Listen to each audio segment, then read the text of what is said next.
5 minutes. Guess what? Text us 323-441-6965 because guess what? We're giving away another knife. Pretty much, I think we're going to give away knives every show until we run out of knives. I like it. Hey, that's our dog, Chug. Hey, dumbass. Chug. Have a piece of beef jerky. There you go, eat some beef jerky. Anyway, so back to our knives here. So we're giving away knives. Jake, you brought a bunch of cool knives. I brought a few of them, yeah. So what do we got here?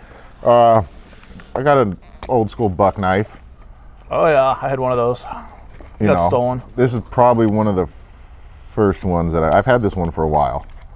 I like that one, and then kind of upgraded to some of the Gerber stuff.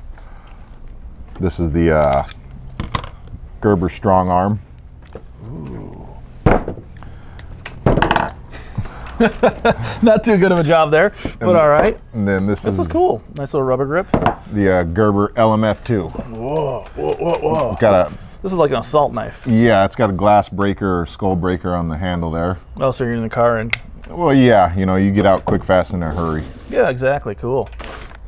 Buck knife, this cool knife, this cool knife. Yeah. So I like vintage knives. I got this old school World War II knife. I like it. Yeah, like all original, one-piece blade. You can actually see how they did them before. They don't. I mean, I'm assuming they're all done that way, but no, not necessarily. That's the tang actually that goes back in there, and what that does is it gives it more strength. So that's all one solid piece of metal that runs from the tip of the blade all the way through there. Okay, so it's not just like the little piece and then they put the handle on it. No, this actually gets cut out and slid down onto the handle. But this is all one solid piece of metal all the way down to here. Okay. That's pretty cool. That's a big piece of metal. They don't make them like they used to. Well, they probably do if you go to a custom guy that knows some old methodologies. Yeah, but I mean, some of those custom blades get expensive as asinine. Yeah, $1,200 for a knife. I'm like, yeah, like I don't want to cut anything with that. No, I'm sorry. Just goes on my wall. Yeah, that's gonna go in a glass case with lasers or something. Break in case of emergency. Yeah, in case it all hits the fan, break. Keep your dick beaters off my knife. Exactly. Otherwise, stay the F away from this thing. Don't even breathe on the case. Like, God. Well, so there you guys have it. But what we're going to away for a knife today is basically we're going to give you a $60 gift card to Amazon or any knife show store that you prefer, and we'll hook you up. So all you got to do is text us 323-441-6960. Whoa, what's that? Why is yours so much bigger than mine? That's the Cold Steel Spartan. Oh wow, that's like Rambo version 4. Well, that's in case the bears decide to invade the world. That's a hell of a blade. Is that legal? Ish. What's legal-ish, and is it legal in California versus if I had this in Texas? Well, it's definitely legal in Texas. 100%. Everything's legal in Texas. Yeah, like you could walk around with a grenade strapped to your belt in Texas. Okay, what kind of so are all these made with the same steel? Is there a standard steel that you use with knives? Or no, they're all different. It's certain steels hold edges better and longer. They're harder to sharpen though.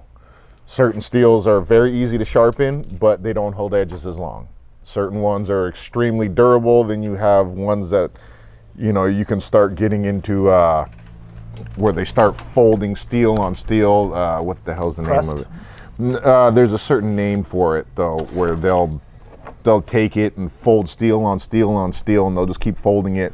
And then when you hammer it out, there's all these weird, crazy lines that go through the blade. Oh, okay. So, but like these ones just have a black coating on the blade itself.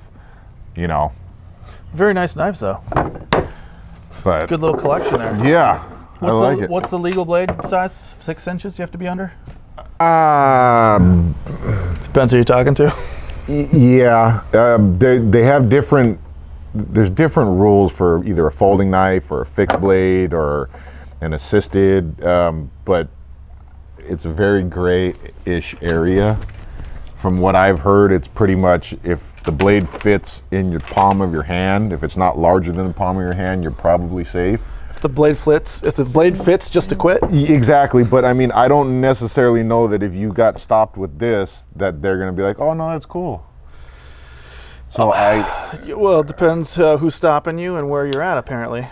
well, yeah, here definitely not. Other states, this is probably considered a toothpick. Texas. Yeah, this is not a Texas. This is a toothpick in Texas. So here's a fun note in Texas. Where we sell beef jerky, we're in this county called Blanco County. And in Blanco County, they have an old school law that says it is illegal to carry wire cutters in your back pocket. It's a cattle town, huh? Was, yeah. I Was. mean, it still is, but it's evolving. Cattle town, yeah. But apparently the big problem there was everyone's got their plot of land, right? So they'll bring in all their exotic animals, and their rule is if it's on my land, I can shoot it. So guess what these fools were doing? Oh, you got a big giant elk over there, but it's on your property. How do I get on my property? Oh, clip, clip, clip, clip, Yep. clip, clip. Oh, it's over here. I shot it. It's on my property. Exactly. That's the law that they're going after. But how did you get it on your property? Well, I cut open the fence so it can come on my property. And these guys are paying $5,000-6,000 to bring in a gazelle or bring in a mountain ram, which they live in Texas and all the mountains they have there. There's a lot of wild cats in Texas. We've Big got cats. mountain lions in the back area. Our plant manager Hector, he's taken one out, and he didn't take the other one out because it had cubs. And you got to realize, I mean, these are 400-pound cats back there. Yeah, no, the people don't understand. Like, most house cats are like 3 or 4 pounds, maybe 5.